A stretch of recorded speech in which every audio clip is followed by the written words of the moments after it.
لہٰذا رسول اللہ صلی اللہ علیہ وآلہ وسلم نے رومیوں کے خلاف انہی کی سرزمین میں ایک فیصلہ کن جنگ لڑنے کا ارادہ فرمایا۔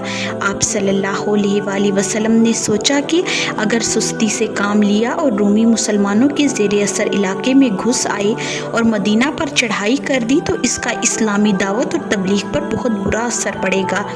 مسلمانوں کی فوجی ساکھ اور ہبت جاتی رہے گی اور منافقین کو مسلمانوں کی پیٹھ میں چھرا گھونپنے کا موقع مل جائے گا۔ لہٰذا رسول اللہ صلی اللہ علیہ وآلہ وسلم نے صحابہ کرام رضی اللہ تعالیٰ عنہ میں اعلان فرما دیا کہ رومیوں سے لڑائی کے لیے نکل پڑیں۔ مسلمان قبائل عرب اور اہل مکہ کو بھی لڑائی میں شرکت کے لیے حکم صادر فرمایا۔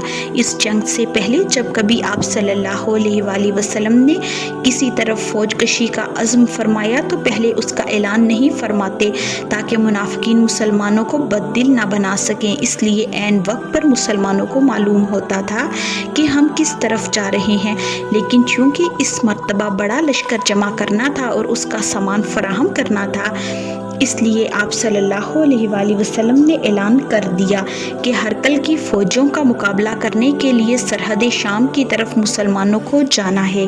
اس موقع پر آپ صلی اللہ علیہ وآلہ وسلم نے جہاد کی ترغیب بھی دی اور جنگ پر ابھرنے کے لیے سورہ توبہ کا یک ٹکڑا بھی نازل ہوا۔ آپ صلی اللہ علیہ وآلہ وسلم نے صدقہ اور خیرات کی فضیلت بیان فرمائی اور ساتھ ہی اس جنگ میں مال و دولت، روپیہ پیسہ اور سامان جنگ کے لیے مسلمانوں سے عام اپیل بھی کی۔ رسول اللہ صلی اللہ علیہ وآلہ وسلم کا حکم صادر ہوا، مسلمانوں نے لبیک کہا اور تمام قبائل اسلام مدینہ میں آنے شروع ہو گئے اور کسی مسلمان نے اس غزوے سے پیچھے رہنا گوارا نہ کیا۔ البتہ 3 مسلمان صحیح مومن ہونے کے باوجود اپنی سستی کے سبب اس سے پیچھے رہ گئے۔ تمام صحابہ کرام رضی اللہ تعالیٰ عنہ نے صدقہ اور خیرات کرنے اور مال و دولت جمع کرنے میں ایک دوسرے سے آگے نکل جانے کی کوشش کی۔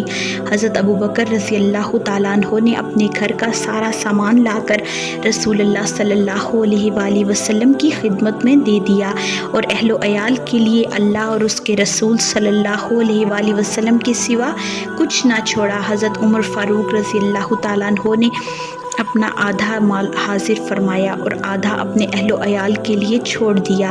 حضرت عثمان غنی رضی اللہ تعالیٰ عنہ اپنا مال تجارت شام کی طرف روانہ کرنے والے تھے۔ انہوں نے اپنا سارا سامان تجارت چندے میں دے دیا جس کی مقدار 900 اونٹ، 100 گھوڑے، پالان اور کھجاوے سمیت تھی۔ اس کے علاوہ 29.5 کلو چاندی اور 5.5 کلو سونا بھی رسول اللہ صلی اللہ علیہ وآلہ وسلم کے آغوش مبارک میں بکھیر دیے۔ آپ صلی اللہ علیہ وآلہ وسلم انہیں الٹتے جاتے اور فرماتے جاتے تھے، آج کے بعد عثمان رضی اللہ تعالیٰ عنہ جو بھی کریں انہیں ضرر نہ ہوگا۔ تاریخ میں الفاظ یوں بھی آئے ہیں، آج کے بعد اگر عثمان رضی اللہ تعالیٰ عنہ ایک بھی نیکی نہ کریں پھر بھی وہ جنتی ہیں۔ عبد الرحمن بن عوف رضی اللہ تعالیٰ عنہ نے بھی 29.5 کلو چاندی دیا۔ حضرت عاصم بن عدی رضی اللہ تعالیٰ عنہ نے 13,500 کلو ٹن کھجور دیے۔ حضرت طلحہ، سعد بن عبادہ، محمد بن مسلمہ رضی اللہ تعالیٰ عنہ نے بھی کافی مال دیا اور بقیہ تمام صحابہ کرام رضی اللہ تعالیٰ عنہ نے بھی تھوڑے بہت صدقات لے کر حاضر خدمت ہوئے۔ عورتوں نے بھی اس کارخیز میں بڑھ چڑھ کر حصہ لیا اور انہوں نے بھی اپنا ہار، بازو بند، بالی اور انگوٹھی وغیرہ حاضر خدمت کیا۔ غرض کسی مسلمان نے بھی بخل سے کام نہ لیا۔ جو لوگ مزدوری کر کے اپنا گزر بسر کرتے تھے انہوں نے بھی جو بھی ان سے ہو سکا رسول اللہ صلی اللہ علیہ وآلہ وسلم کی خدمت میں حاضر کیا۔ منافقین نے اس چندے میں بھی شرکت نہ کی اور طنز و مزاح سے بھی گریز نہیں کیا۔